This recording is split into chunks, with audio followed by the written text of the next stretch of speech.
Good afternoon, and I am delighted to introduce Kim Kuhn, who is our Richland District 2 Teacher of the Year.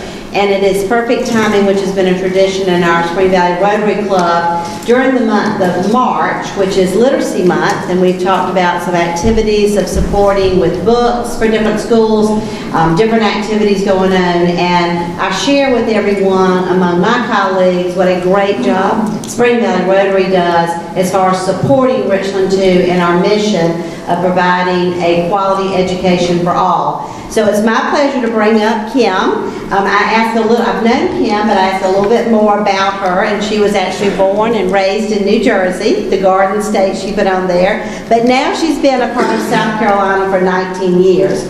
She also has two wonderful children who are graduates of Richland 2. One's a graphic designer in Columbus, Ohio, and the other is a vet tech in a clinic here in Columbia.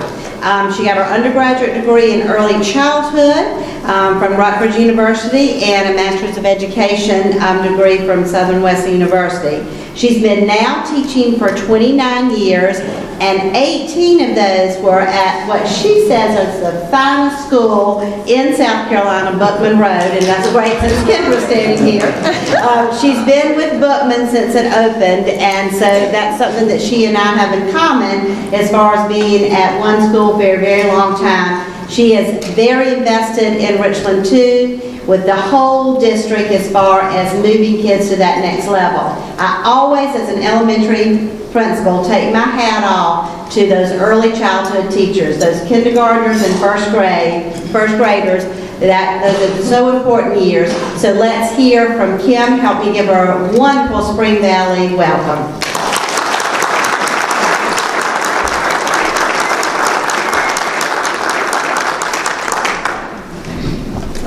Self-situated. I will need my glasses. All right, I'm going to have a little PowerPoint going, and it's not much to look at, but there'll be some things behind you, and then towards the end, something you're going to really love watching. All right. As I said, my name is Kim Kuhn, and sometimes people just don't get it right. Whenever I have parents come in at the beginning of the year, or children coming in, I'm always saying, just say the letter Q, and then add an at the end, Kuhn, because I've heard it pronounced many times in different ways. So I think it's like one of the most mispronounced names in teacher's history. So, Kuhn, thank you very much. I've taught everything from preschool through second grade in both private and public schools, and currently I am the proud teacher of 17 lucky ducks at Bookman Road Elementary. Absolutely love being with them every single day. And when I came in, I was looking for some of the parents that I knew were members here that I had taught their children, because I just absolutely love when I see parents I've known before to talk to them about the things that I remember about their child, and it's just always so funny. And when I was driving here today, that kind of popped into my head.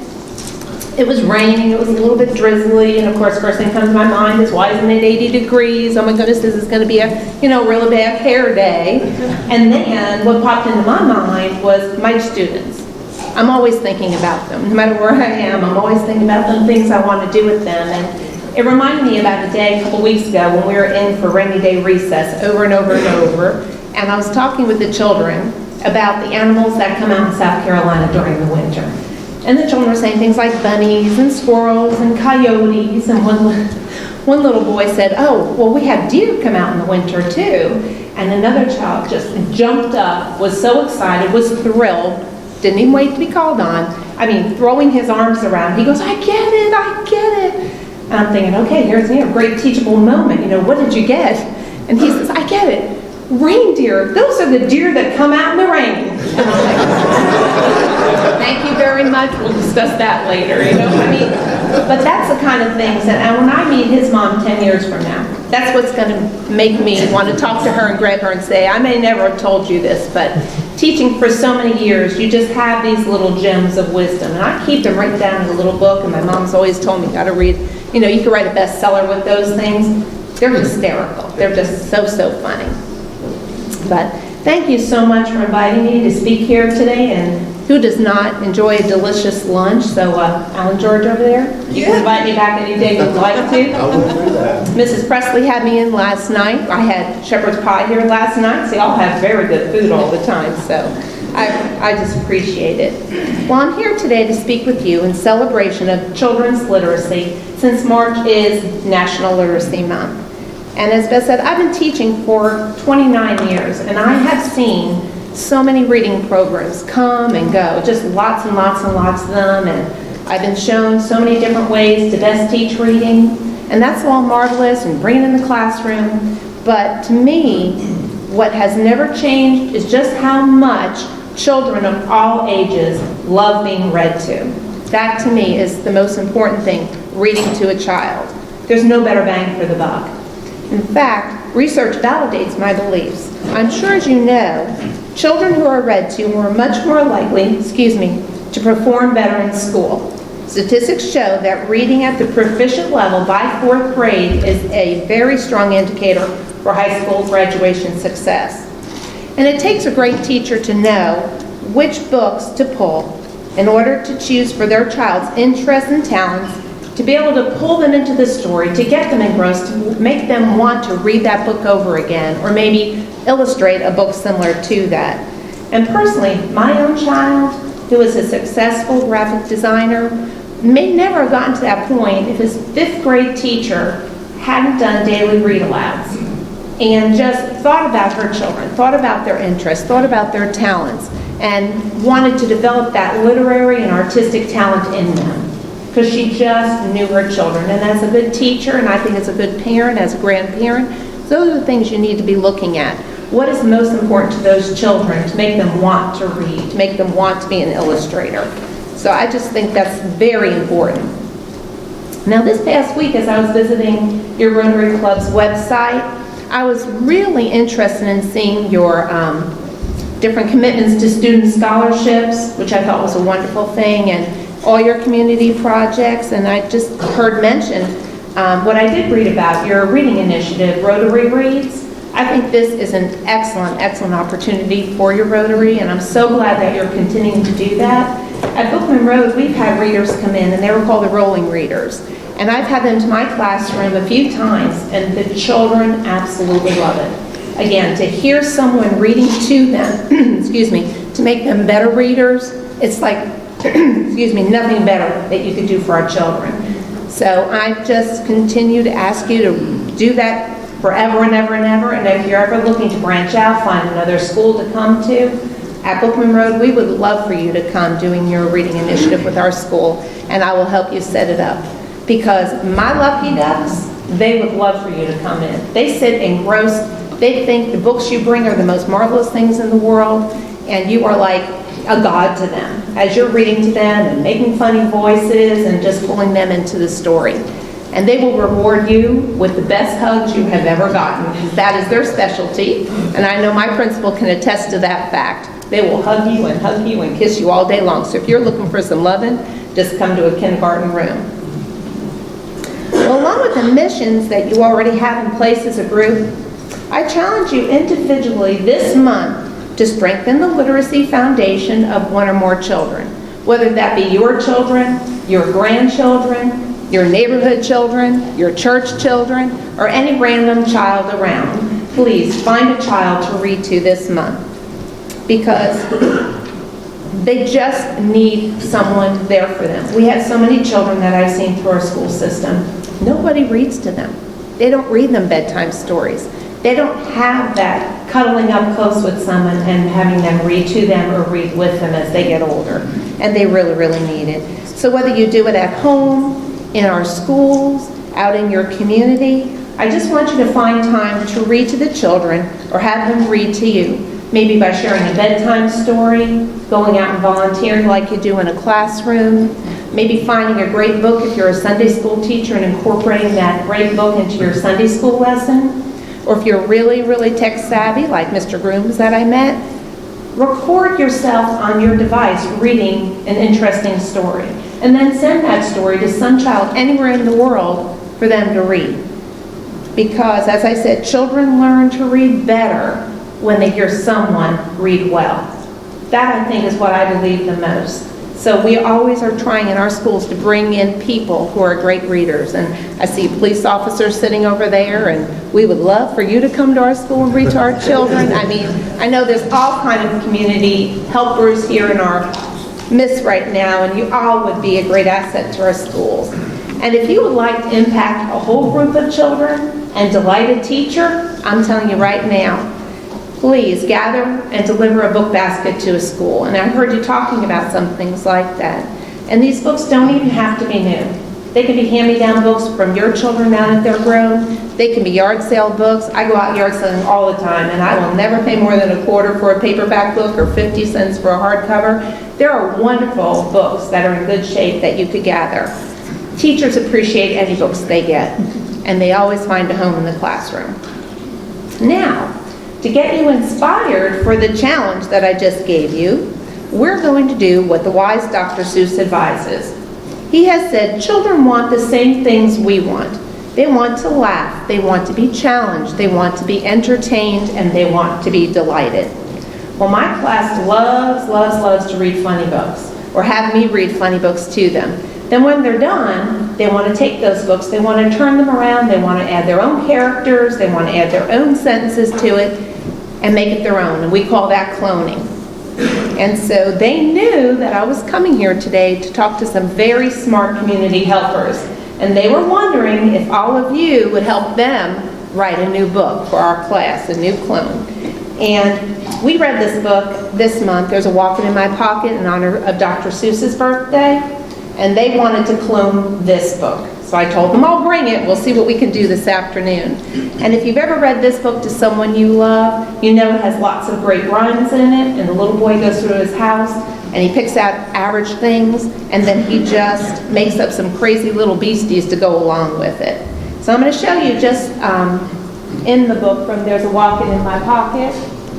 Did you ever have the feeling there's a wasket in your basket? Or a wasset in your closet? Sometimes I have the feeling there's a lock behind the clock. Or those yaps on the steps. They're great fun to have around. So those were some of the favorite pages that they had in the book, and they just loved making up silly rhymes themselves and adding in those beasties. So together, my class and you, we're going to write a book together. That's our challenge. Y'all will be the authors, and my students will be the illustrators of our new Northeast classic, and it's going to be called There's a Rotary in the Rotary. So, on your tables, you'll find yellow-colored index cards, and my students gave me some ideas of their favorite places they like to go here in the Northeast. And we're going to make up some Northeast beasties, which Dr. Seuss would have liked that, to go for those cards. And so then together at your table, I'd love you to write just a little rhyme incorporating those places that my students like. So like if you have Sonic, you might want to say, there's a Blonic at Sonic.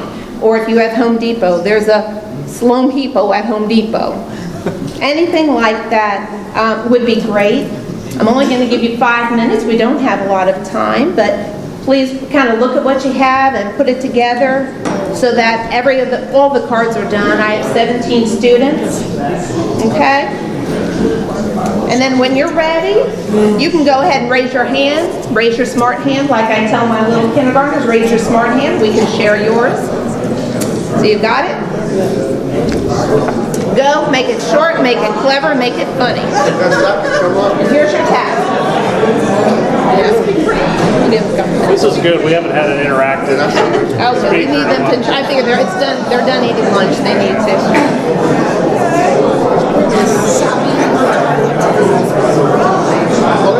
You have one?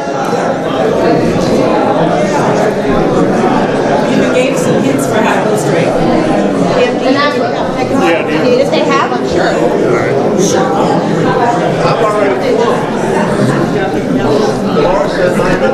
Okay. We've got from Target, there's the big blue Target, shopping at my Target. Excellent.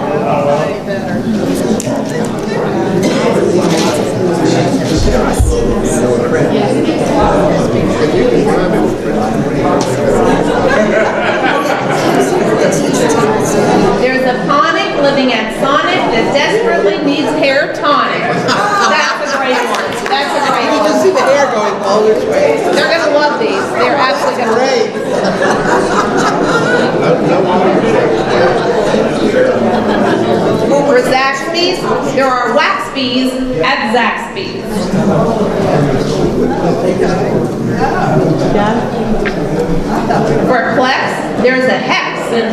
house. Oh, they're gonna love this one. It's Krispy Kreme. There's a critter in the cream, a beastie who likes to scream at Krispy Kreme. That'll be great. I can already picture the students in my class, which ones they would pick. CC's has PCs of pizzas. For Walmart, tarts are tough as Tootsie.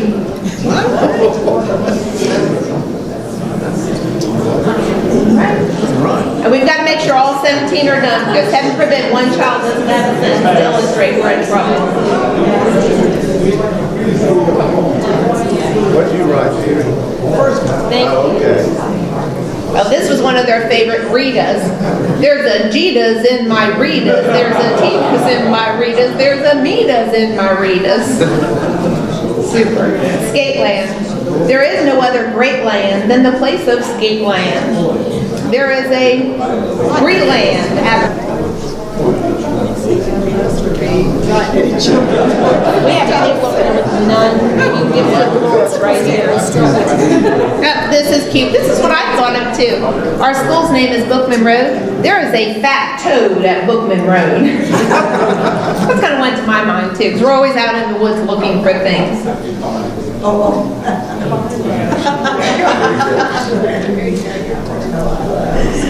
Yeah. And is there an extra one on that table not done? They passed. Yeah, we're gonna have to pass. We might have one or two we need you to do some more of, because like I said, every child needs one. Royal Z, coil at the Royal Z, loyal at the Royal Z, loyal toiled at that Royal Z. And Sesqui. There's a bark in the park, there's a wee in the tree at Sesqui. Very cute. And who wants to do Dollar Tree for us? Anybody clever about Dollar Tree? Kendra? Alan, Dolores didn't like what you had to say? No. Right, you do this Oh one. my gosh. We'll take that one. You're elected. Bilo. Milo hangs out behind Bilo on the down low.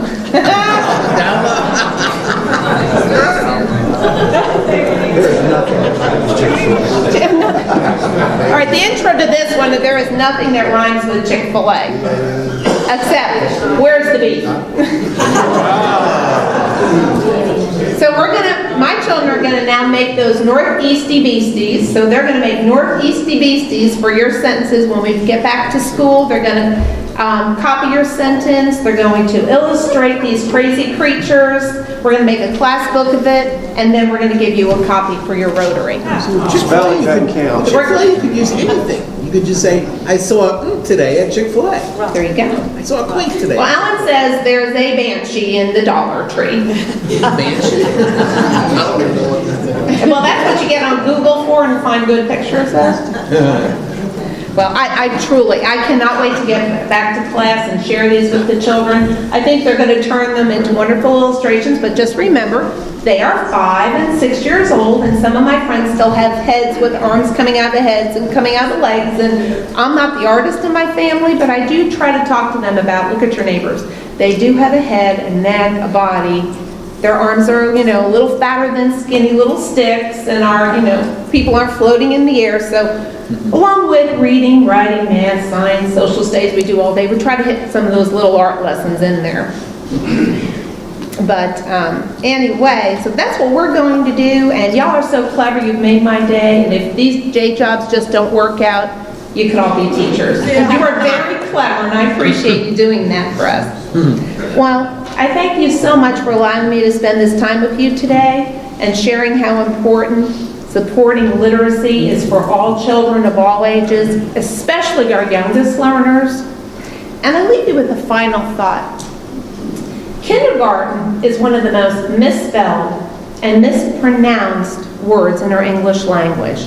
And even the children, those pint-sized little people, as Dr. Seuss says, people are people no matter how small. Sometimes when they think of kindergartners, people think of them, oh, they're just cute little babies, they play all day long. Nowadays, that's not true anymore. I wonder, do you remember when you were in kindergarten, do you remember reading fluently, writing complete sentences. Did you know what compound words were? Did you know what alliteration was? Did you know how to pick proper nouns, darling, and adjectives out of your sentences, or what onomatopoeia was? In kindergarten, I'm sure you're saying no. But our students, they know that. That's where we're bringing our students to now, with all that we do with them. And they are so smart. When you get to know little ones like that, it's amazing what they can tell you. Because I can tell you, back in 1963, I didn't remember any of that. I remember going to a half-day kindergarten. I remember playing in the housekeeping area. I remember our delicious snack of mini chocolate chip cookies and milk, and my daddy carrying me into class on a rainy day, and Mrs. Tuttle saying, "Oh my, another bag of laundry." I mean, that's what I remember from kindergarten, and I pray the things that we do with our children now will stick with them for a long time. And I know what we're doing is right, because I have students coming back from college, students that are grown and have children of their own coming back and telling me, "Oh, Ms. Kuhn, I remember being the Super E in your class, and I got to fly around the classroom and jump in front of a vowel and tell him to say his name to make the word be a long vowel word." Those are the things they remember. They remember having a fall festival in our school, learning about economics because they were doing hands-on activities. And I know Dolores here, she knows a lot of things that go on in our classroom that's just amazing. And you would never think little ones can do it. But you give them the time, you give them the patience, they can do anything, as long as you make it fun and exciting for them. I am a kindergarten teacher. I absolutely love growing strong readers, writers, and spellers. And just in case you don't remember how to spell that one word, that one magical word, I have here my little students, and they're going to be teaching you how to spell the word kindergarten. It's like herding cats.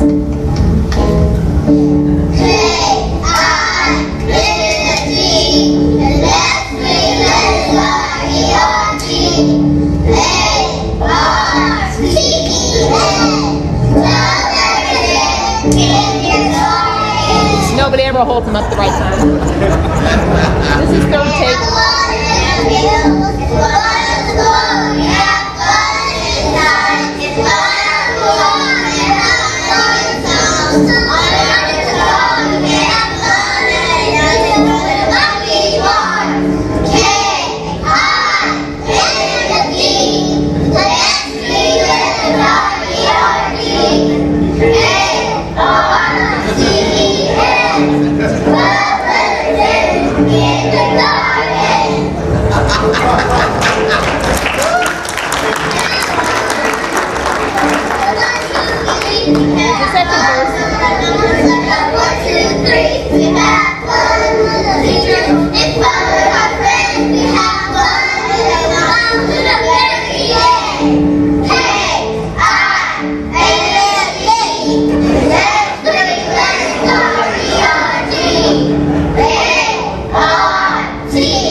Think about friends. Think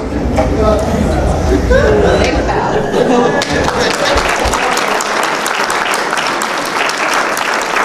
So that's how I spend my days, and that's what keeps me coming back day after day, because they are hysterical. You ask them to do one thing, and maybe they'll do it, or they do it their own way, and I mean, I'm crying half the time when they're doing stuff like this, and it is absolutely precious, and that's what fills my heart every day and fills my bucket. So I thank you very much for inviting me to come here today and share a little bit about my friends with you. It was a pleasure. Thank you.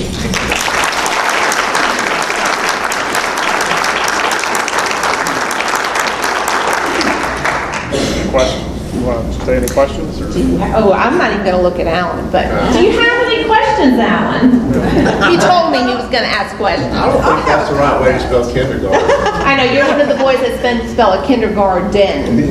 We do grow good readers there, but it's not garden. I have a comment Yes, that I ma'am. would like to make. And, you know, my son is now 15. Kim taught him in first grade. And what was so great about Ryan going through Bookman Road and what Kim did as a teacher, at that time she was teaching first grade, is that they really care about picking the right teacher and making sure that the next level is enjoyable. And what's so important is that I found that my son had such a great experience from kindergarten, first grade, second grade, and it paved the way for him to be a good student now as a freshman at Blythewood. And it is so important to read. I'm a big reader. He loves to read. Kim instilled that in him. And I think more important now, because we have social media, and all the kids are texting. They don't read. They don't communicate. And it's amazing. You go to any high school function and they're all just this. I even see adults doing it. And so now more than ever, with our grandkids and with our young children, it's so important to keep that reading going. Because if your child, can get by with a calculator if math isn't their thing, or, they may not know geography of the world, but if you can't read, you can't do anything. And so I just want to say thank her because of Kim and each teacher at Bookman Road. My son loves to read and he still reads. So it's important. It is, and you got to get those strong foundations in early. I mean, you have a newborn grandson, newborn granddaughter at home. I was reading to my children from the time they were born. They didn't have and know what I was talking about, but just listening to your voice and the rhythm of your voice, and children love that, and that gets them excited.